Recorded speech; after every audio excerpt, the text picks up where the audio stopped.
Good morning, students. This is Ms. Snigdha, your SST teacher. In the previous class, we had studied about our solar system, satellites, movement of the Earth.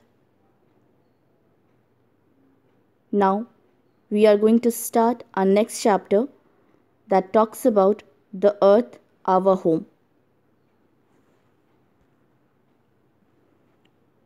Before starting the chapter, let's see our solar system first. In this solar system, you had seen some planets like Mercury, Venus, Earth, Mars, Jupiter, Saturn, Uranus, and Neptune.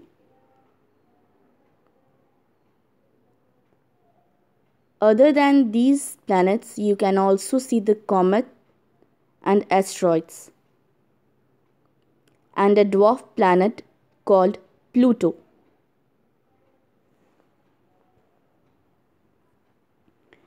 The Earth. The Earth is the home of all living things. Earth काफ़ी सारे living things का घर है. It is a unique planet because of its special feature. अपने special feature के कारण ये एक unique planet के नाम से एक unique planet है.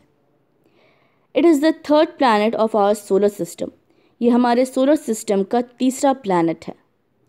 Its distance from sun is neither too close nor too far. ये सन से ना तो ज़्यादा दूर है और ना ही ज़्यादा पास. It's get an adequate amount of heat and light to support life. ज़िंदगी जीने के लिए जितनी हीट और लाइट की हमें ज़रूरत है, ये अर्थ उतना ही लेता है. Earth is surrounded by a layer of air called atmosphere.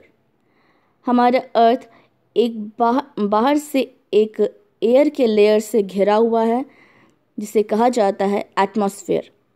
It protects the earth from harmful ultraviolet rays of the sun and provides useful gases required by living things. यह एटमॉस्फेयर जो है वो सूरज की हानिकारक किरणें जिन्हें अल्ट्रावायलेट रेस कहते हैं उनसे हमारे अर्थ को प्रोटेक्ट करता है और साथ ही हमें यूज़फुल गैसेस भी देता है जिसके कारण हम लोग जिंदा रहते हैं. Okay, in this picture shows the atmosphere around the earth. इसमें आप देख सकते हैं कि अर्थ के चारों ओर एक घेरा है. इस घेरे को एटमॉस्फेयर कहते हैं.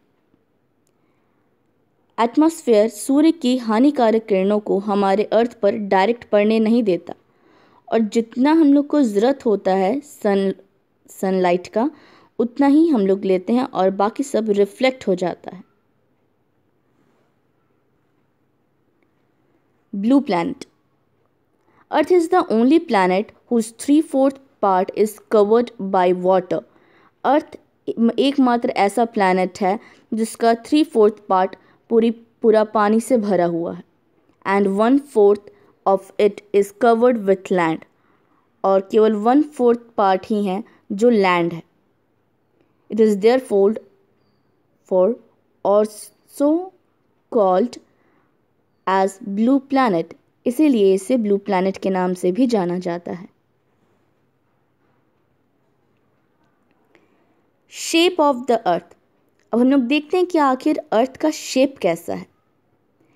About 500 years ago, लगभग 500 साल पहले, Ferdinand Magellan, a Portuguese sailor and his crew started a long sea journey. आज से लगभग 500 साल पहले एक पोर्तुगीज सेलर जिसका नाम फर्डिनेंड मैगेलन था, वो अपने क्रू के साथ यानी अपने साथियों के साथ एक लंबी समुद्री यात्रा पर निकला था. He sailed in the same direction for 3 years. वो एक ही डायरेक्शन में 3 साल तक सेल कर रहा था यानी जर्नी कर रहा था. And reached at the same place where he started. एक ही डायरेक्शन में जाने के कारण वो वापस उसी जगह पे पहुंच गया जहां से वो शुरू किया था. This proved that the earth was round in shape. ये प्रूव करता है कि हमारा अर्थ जो है वो राउंड शेप में है. The photographs taken by the astronaut from space also proved that it is round in shape. Astronauts ने जो फोटोग्राफ अर्थ की ली है स्पेस से, वो भी यही प्रूव करते हैं कि हमारा अर्थ जो है वो राउंड शेप में है. The earth is not completely round in shape, मगर अर्थ हमारा पूरी तरीके से राउंड शेप में नहीं है. It is slightly flattened eight the top and bottom and bulging in the middle. हमारा अर्थ जो है वो टॉप से और बॉटम से यानी सबसे ऊपर वाले हिस्से से और सबसे नीचे वाले हिस्से से थोड़ा सा फ्लैट है यानी दबा हुआ है, और बीच का हिस्सा थोड़ा बल्गी है यानी थोड़ा उभरा हुआ है. The flat end at the top is called North Pole and the end at bottom called South pole.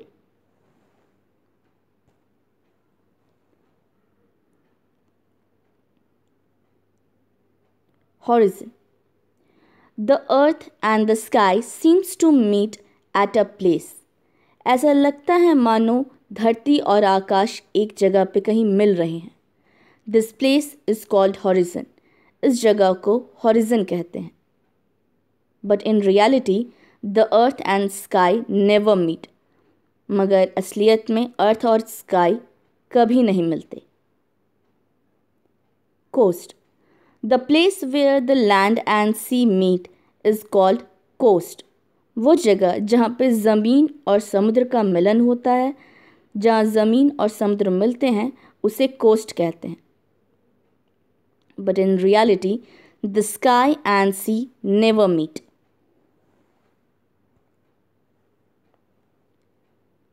Globe.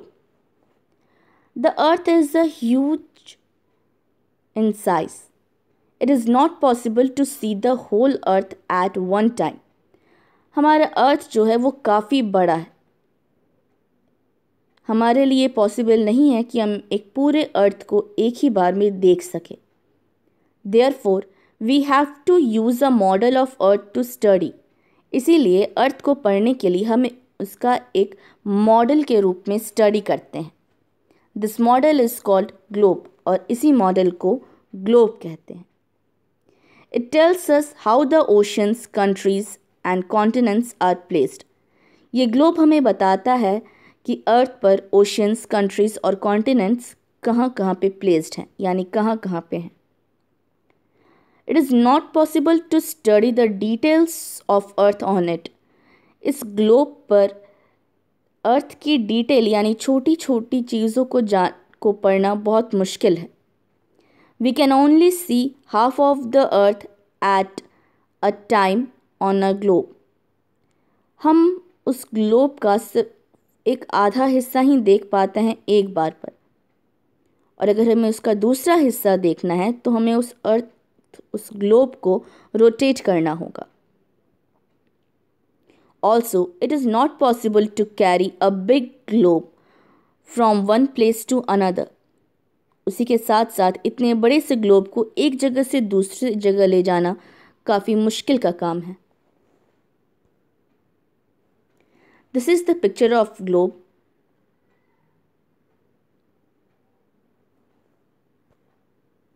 Map.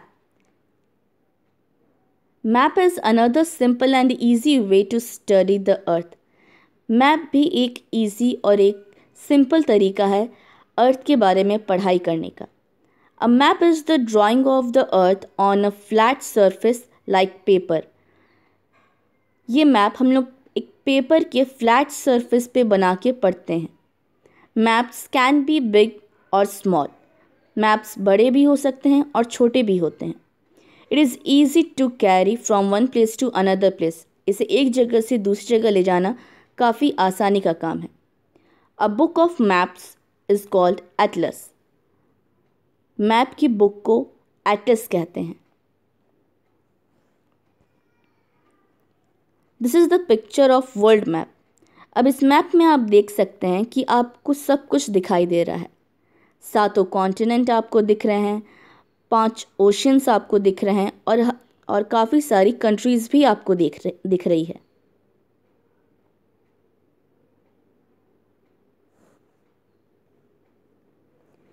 Oceans and continents. The large water bodies interconnected with each other are called oceans.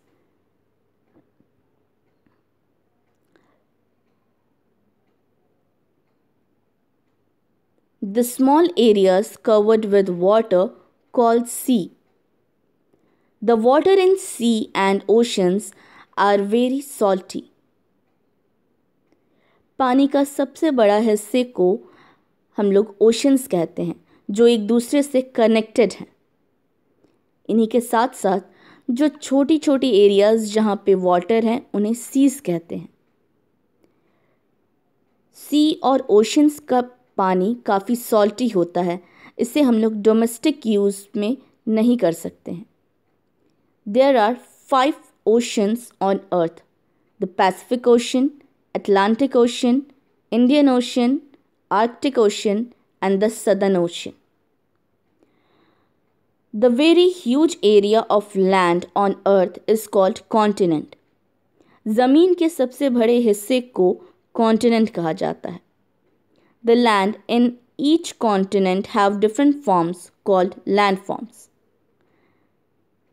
There are 7 continents on the Earth: Asia, Africa, North America, South America, Europe, Australia, and Antarctica. Now, on the basis of what we have studied till now, these are some of the questions for you.